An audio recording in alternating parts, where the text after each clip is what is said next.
Have you ever just, clicked with someone instantly or felt that weird disconnect you can't quite explain? Yeah, that feeling, we all deal with attraction, but there's often that question, is it just surface stuff or is there something deeper going on? Exactly. And that's what we're diving into today. We're looking at this book, The Science of Seduction by Martin Rieznik and Mariela Tesler.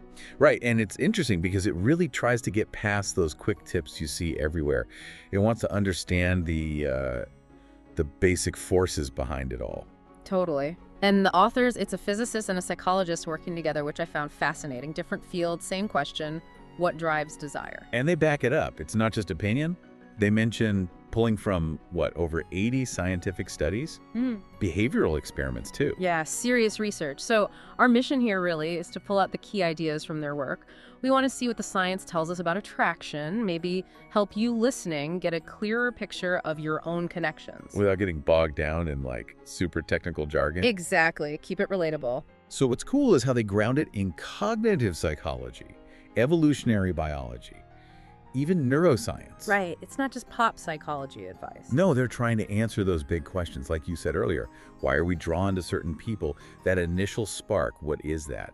And how much do first impressions really count? And it goes into how we actually show that attraction, doesn't it? The nonverbal stuff. Oh, definitely.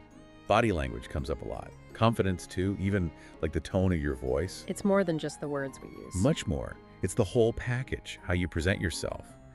But, and this is important, the book isn't really about manipulation. Yeah, it didn't feel like a how to trick people guide. Not at all. It leans heavily into authenticity. The goal isn't to learn lines or tactics, but more about developing your best self, being open, expressive, present. That feels more sustainable, more genuine. It does.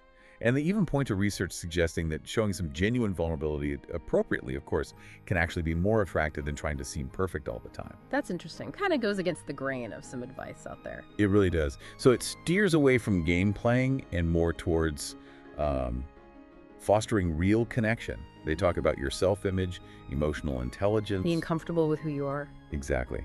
And your ability to just be there in the moment with someone. That presence. So attractiveness isn't just about physical looks, according to them. Well, looks can play a part initially, sure, the book acknowledges that, but they make a really strong case that feeling comfortable in your own skin, showing genuine empathy, these are huge factors. Yeah. Powerful attractors. So it's something anyone can work on, essentially. It's not just genetic lottery. Precisely. It's about those internal qualities. Right. And they really get into emotional intelligence, reading other people's emotions, responding appropriately. That predicts connection.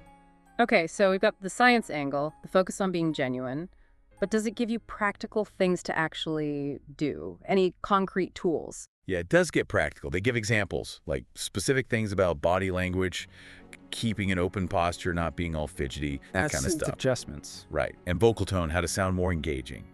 Even things like making good eye contact, which sounds basic, but they highlight its impact. Smiling genuinely, too.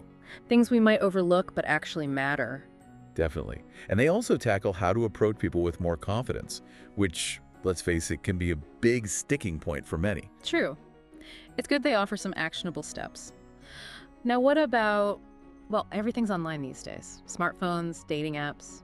Now, does the book touch on that? It does, yeah. There's a whole chapter on navigating the digital side of things. Okay, good. Because that's where a lot of connections start now. Absolutely. So they talk about, crafting messages that actually sound like you, choosing profile photos that are authentic. Not just the perfect, maybe slightly misleading shot. Right. And, crucially, how and when to try and move that online chat into a real-world meeting. It recognizes that phones are part of the process now. Makes sense. You have to know how to handle that side of it thoughtfully. Exactly. Yeah. Authentically, even online. And I remember reading, it wasn't just the two main authors, right? There were other contributors. That's right. Which kind of adds layers to it. There's a foreword by Andres Rieznik, who's a neuroscientist. Oh, interesting. What did he add? He brings in more of the brain science perspective, talking about which parts of the brain light up during attraction, linking some of the behaviors to neurological stuff. Cool. And there was another guest chapter. Yeah, by Alvaro Reyes. It just adds another viewpoint. Yeah. It really drives home that seduction or attraction isn't just one thing. It's psychology, sure, but also biology, culture. And technology now, too. And technology, definitely. It's all interconnected. So it's pretty thorough, covers a lot of bases. But I could see how relying so much on scientific studies, maybe it could feel a bit, I don't know, clinical for some readers. That's a fair point. The strength is the science, the evidence. But yeah, for some, that might come across as a little dry or analytical sometimes. Less about the magic, maybe. Perhaps. Mm-hmm. And it's really important to remember, and I think the authors would agree, this isn't a step-by-step formula. Right. Human connection isn't an equation. Exactly. It's messy, it's personal, it depends so much on the people involved, the situation. Context is everything. There's no single checklist that works for everyone every time.